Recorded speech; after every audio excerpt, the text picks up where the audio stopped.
Allô, pouvez m'excuser, il y a eu une petite coupure avec la connexion ici, mais la connexion a été rétablie, je suppose. Pouvez-vous m'envoyer un message pour me dire si la connexion est rétablie?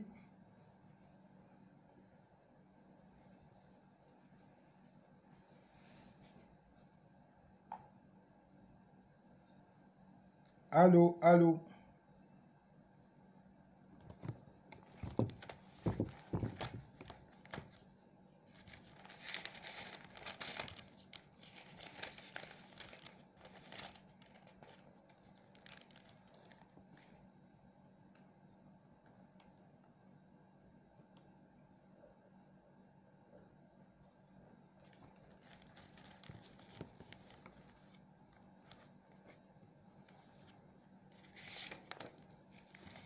Allô, allô. Pouvez-vous m'envoyer un message pour me confirmer que la connexion est bien rétablie, s'il vous plaît?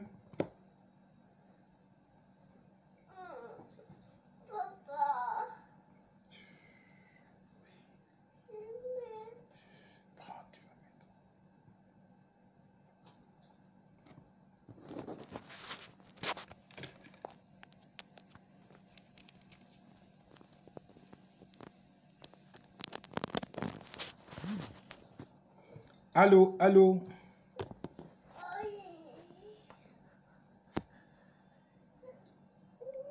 Est-ce que quelqu'un peut m'envoyer un message pour me confirmer que la connexion est rétablie?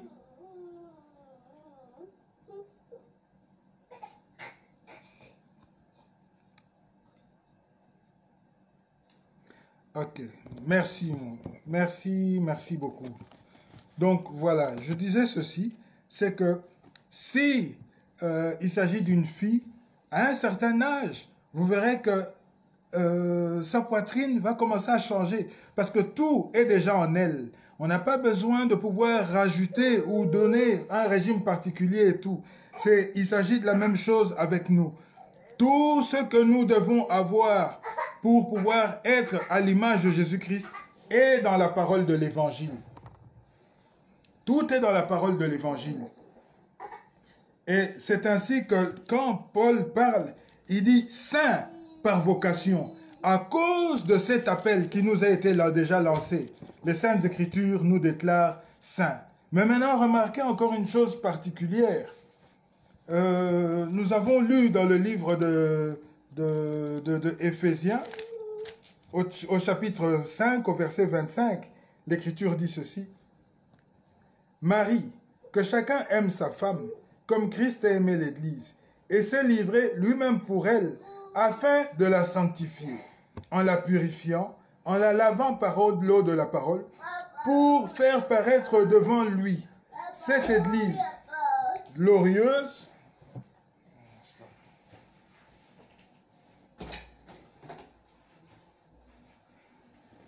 pour faire paraître devant lui cette Église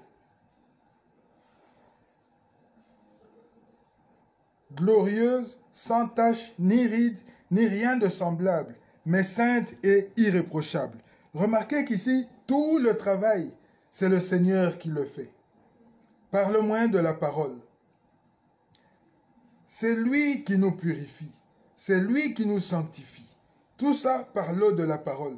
Tout ça dans quel but? C'est de pouvoir faire paraître l'Église glorieuse, sans tache, ni ride, ni rien de semblable. Quand on dit l'Église glorieuse, sans tache, ni ride, ni rien de semblable, ça veut dire que chaque membre de l'épouse, pour tous les membres de l'épouse, il n'y aura aucun qui aura une tache, une ride ou quelque chose de semblable. Parce que si un en a, ça veut dire que l'épouse l'a.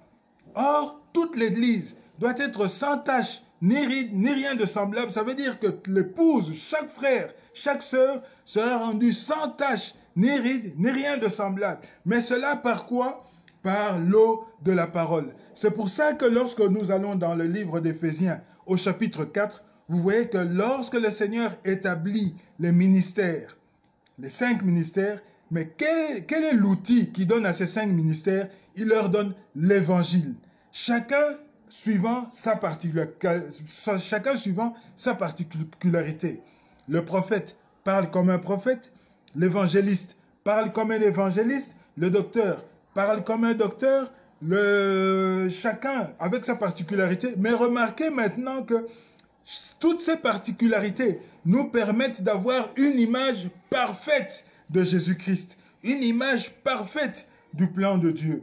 C'est pour ça que pour l'édification de l'Église, nous avons besoin de tous les 5 ministères.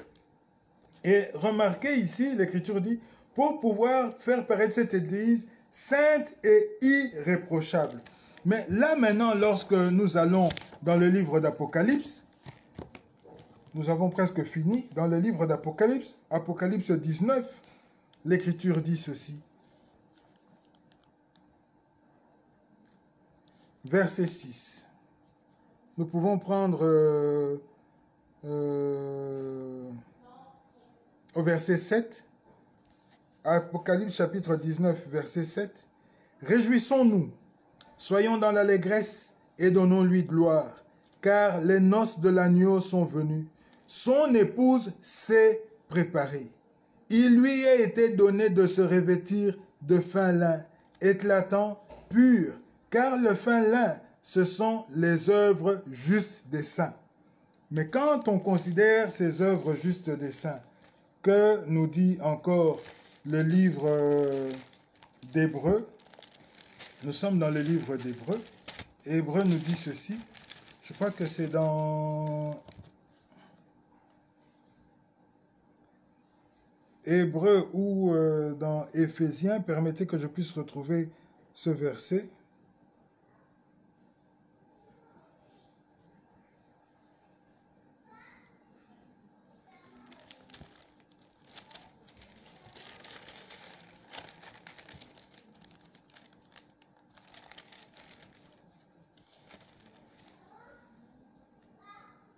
Nous sommes dans le livre d'Éphésiens, et c'est Éphésiens au chapitre 2.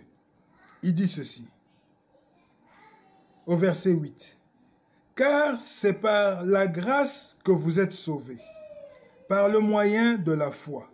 Et cela ne vient pas de vous, c'est le don de Dieu. » Ah là là, c'est une chose merveilleuse. Quand c'est un don, ça veut dire que tu ne le mérites pas.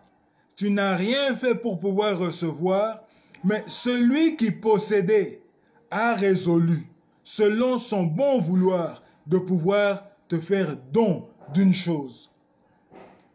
Et la grâce de Dieu pour nous, c'est un don. Donc Dieu lui-même, dans son amour, a résolu de pouvoir nous faire don de cela.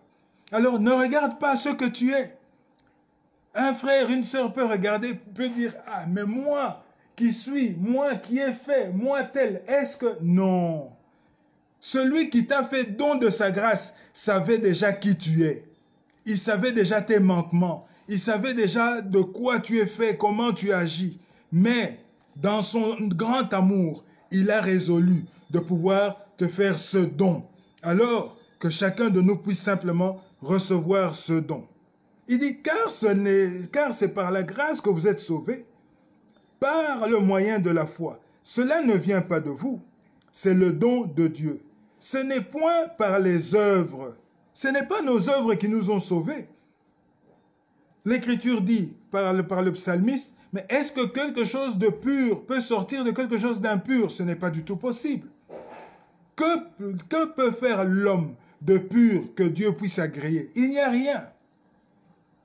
Alors il dit ceci, ce n'est point par les œuvres, afin aussi que personne ne se glorifie, car il faut que toute la gloire revienne à Dieu. Il dit, car nous sommes son ouvrage, ayant été créés en Jésus-Christ pour des bonnes œuvres que Dieu a préparées d'avance afin que nous les pratiquions. Vous voyez les bonnes œuvres, elles ne viennent pas de nous. Ce sont des bonnes œuvres que Dieu a déjà préparées d'avance pour que nous puissions les pratiquer. Et ces bonnes œuvres-là, c'est comme les fruits. Il fallait que la branche du figuier sauvage, de l'olivier sauvage, soit coupée, qu'elle soit greffée à l'olivier franc, pour que cette branche qui provient d'un olivier sauvage puisse produire les fruits qui appartiennent à l'olivier franc. Mais pourquoi peut-être qu'elle produit ces fruits? Parce que depuis qu'elle a été greffée à l'olivier franc, dans cette branche sauvage, la sève qui circule, c'est la sève de l'olivier franc. Et la sève, c'est la vie de l'arbre. Vous voyez en hiver, en Europe, quand la sève descend dans les racines à cause du froid, l'arbre meurt. Mais quand le printemps revient et que la sève remonte, l'arbre reprend vie. Donc de même, l'olivier franc, disons la branche de l'olivier sauvage, lorsqu'elle est greffée à l'olivier franc, elle commence à porter les fruits, mais ce sont les fruits qui appartiennent à l'olivier franc. Donc, et ces fruits-là, c'est comme les œuvres, c'est comme nous, les œuvres que nous pratiquons. Mais ce sont les œuvres que Dieu a préparées d'avance. Et dans le livre de l'Apocalypse, nous venons de lire au verset 8, « Il lui a été donné de se revêtir de fin lin, éclatant pur, et car le fin lin, ce sont les œuvres justes des saints. » Mais ce ne sont pas des œuvres qui viennent de nous. Ce sont les œuvres que Dieu a déjà préparées d'avance pour que nous puissions les pratiquer. C'est pour ça que le Seigneur pouvait se retourner vers ses disciples et leur dire, « Sans moi, vous ne pouvez rien. » Nous avons besoin de pouvoir rester attachés à Christ. Alors l'Écriture va plus loin en disant ceci. « Et l'ange me dit, écrit, « Heureux ceux qui sont appelés au festin des noces de l'agneau. » Puis il me dit, « Ces paroles sont les véritables paroles de Dieu. » Oh! Mais pourquoi l'ange dit « Heureux ceux qui sont appelés au festin des noces de l'agneau » ? Parce que tous ceux qui ont été appelés au festin des noces de l'agneau seront présents au festin des noces de l'agneau. Dieu lui-même se porte garant. Il a dit non seulement à ses disciples, mais à nous aussi, « Je m'en vais, je vais vous préparer une place. Et lorsque j'en aurai fini, je reviendrai pour vous prendre, afin que là où je suis, que vous soyez aussi. » Donc, tous ceux qui ont été invités, le fait simplement de pouvoir savoir que tu as été appelé au festin des noces de l'agneau, mon frère, ma sœur, ne regarde pas ta condition, réjouis-toi. Abandonne-toi simplement entre les mains du Seigneur. Celui qui t'a appelé, lui-même te rendra comme il faut pour que tu puisses être présent dans les noces de l'agneau. Oh, que le Seigneur soit loué pour cela. Nous sommes réellement un peuple bienheureux, un peuple qui a trouvé grâce aux yeux de Dieu, un peuple au travers duquel Dieu manifeste son amour, il manifeste sa grâce, sa miséricorde, un peuple pour qui Dieu a réalisé un plan merveilleux, plan qu'il est encore en train d'accomplir en ce jour, un peuple que Dieu s'est acquis par le sang versé à Golgotha. Nous lui appartenons. C'est pour ça que quand nous savons qui nous sommes, oh frères, mes sœurs, c'est une chose particulière. Chacun de nous doit savoir qui il est. Savoir que nous sommes des bien-aimés du Seigneur, que Dieu nous a choisis, que Dieu nous a aimés, que nous sommes fils de Dieu. Nous sommes plus que les rois, les princes, les gouverneurs de ce monde. Nous sommes plus qu'eux. Eux, ils ont des hommes faillibles. Ces hommes, la garde qu'ils ont, que ce soit la garde républicaine ou que ce soit je ne sais pas quoi, mais ils sont même incapables de pouvoir retenir ce petit virus qui est même invisible à l'œil humain. Incapable de pouvoir le retenir, incapable de pouvoir le contrôler. Mais nous, auprès de nous, l'ange de l'Éternel campe, pas à côté. Non, l'Écriture dit l'ange de l'Éternel campe autour de ceux qui le craignent. Donc, avant de pouvoir nous atteindre, il faut d'abord atteindre l'ange de l'Éternel. Il faut passer par l'ange de l'Éternel. Nous paraissons comme ça, comme des hommes faibles. Des hommes, êtres humains, ordinaires, comme tout autre. Mais, autour de nous, campe l'ange de l'Éternel. Parce que nous sommes fils et filles de Dieu. Oh, quelle position glorieuse! Est-ce qu'il y a une position sur terre qui est comparable à celle-là? Il n'y en a aucune. Le Seigneur nous a réservé la meilleure position. Certes, nous devons passer par certaines épreuves, par certaines situations. Mais même dans tout cela, le Seigneur veille. C'est le Seigneur qui permet. Quand le Seigneur permet que cela arrive, il sait que nous avons la force de pouvoir surmonter cela. Et quand nous savons que Dieu sait, oh, cela est notre consolation. Cela est notre consolation. Parce que nous savons que celui qui a permis que cela arrive, lui aussi a prévu une porte de sortie. Et toutes ces choses ne sont que passagères. Oh, aujourd'hui, l'être humain peut se rendre compte combien sa technologie est faible, combien lui-même est faible, combien lui-même est impuissant, incapable de pouvoir surmonter certaines choses. Mais nous avons un Dieu qui peut tout. Que Dieu soit loué, que Dieu soit glorifié pour cela. Alors encore, en ce temps-ci, ce temps de confinement, que nous puissions profiter pour pouvoir nous abandonner davantage entre les mains du Seigneur, de pouvoir nous recueillir davantage, de pouvoir avoir beaucoup plus de temps autour de la parole, de temps même où nous allons remettre différentes situations, prier, encore implorer le secours divin et remercier le Seigneur pour toutes les bonnes choses qu'il accomplit pour nous, pour son plan merveilleux qu'il a résolu pour nous. Que le Seigneur puisse vous bénir richement. Nous allons encore prendre quelques moments pour pouvoir prier ensemble.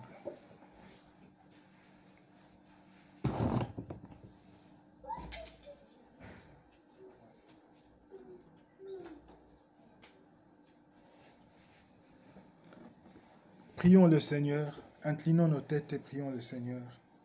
Père bien-aimé, merci encore pour ce jour.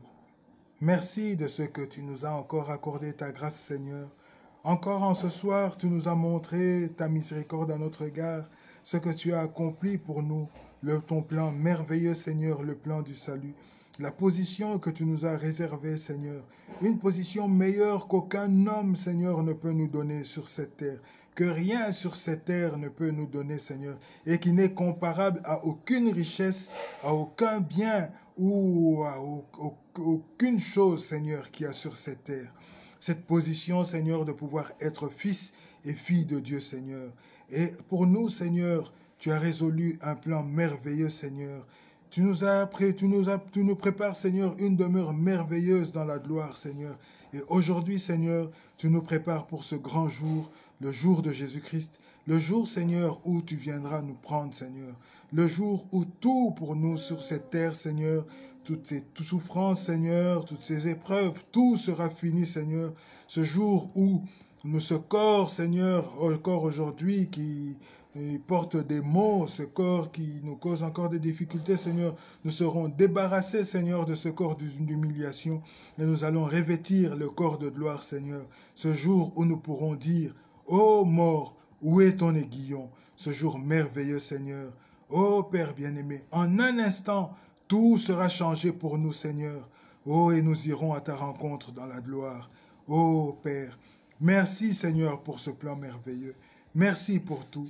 Merci pour ta parole. Merci pour chaque frère, pour chaque sœur, Seigneur. Merci pour chaque bien-aimé. Merci, Seigneur, pour tous les ministères que tu établis en ce temps. Et merci particulièrement, Seigneur, pour le ministère de Matthieu 24-45, Seigneur, qui s'accomplit en notre frère Ewald Frank. Bénis-le richement, Seigneur.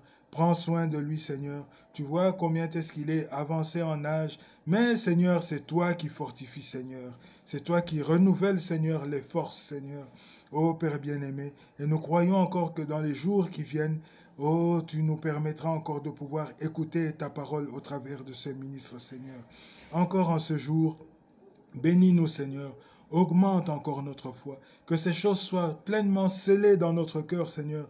Et que, Seigneur, nous puissions encore en tout temps, même dans les moments difficiles, même dans les moments de tristesse, nous réjouir en regardant simplement à la position que toi tu nous as réservée, à l'avenir, Seigneur, que tu nous as réservé, au plan merveilleux, Seigneur, dans lequel tu nous as inclus. Oh, c'est ça qui fait notre joie. Béni soit ton nom, béni soit ta parole, béni soit ton peuple, Seigneur. Encore en ce jour, tu connais les besoins d'un chacun. Nous abandonnons toutes choses entre tes mains, Seigneur. Tu connais les requêtes d'un chacun. Passe, Seigneur, par chaque frère, par chaque sœur. Vois, Seigneur, la situation, tout ce qui t'est exposé, Seigneur. Avant même que la bouche ne soit ouverte, toi, tu sais, tu vois et tu peux déjà intervenir. Interviens, Seigneur, pourvois à toute situation, Seigneur. Béni soit ton nom, béni soit ta parole, et qu'à toi encore revienne la gloire et la louange pour les siècles des siècles. C'est dans le nom précieux de Jésus-Christ que nous t'avons ainsi prié. Amen. Que le Seigneur vous bénisse richement et à très bientôt, mes frères et sœurs.